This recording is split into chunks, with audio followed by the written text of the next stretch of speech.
লাল দিকে যেমন লাল নয়, জামাত ইসলাম ইসলাম নয়।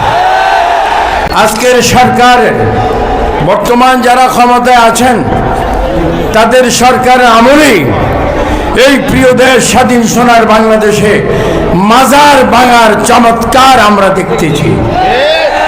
আপনারা বলুন, আমরা মাজারের পক্ষে ছিলাম, মাজারের পক্ষে আছি, মাজারের পক্ষে থাকবো।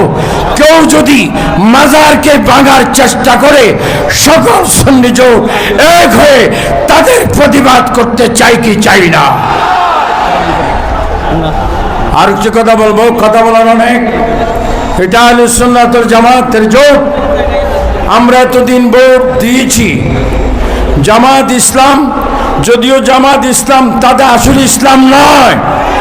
লাল দিকে যেমন লাল নয়, জামাত ইসলাম ইসলাম নয়। বিএনপির সাথে জামাত ইসলাম ছিল, আওয়ামী লীগের সাথে জামাত ইসলাম ছিল, তাদের থেকে আমরা কিচ্ছু পাইনি।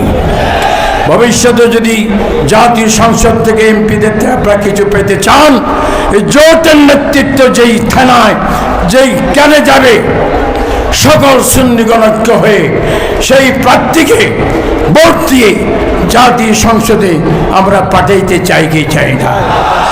সকলকে ধন্যবাদ।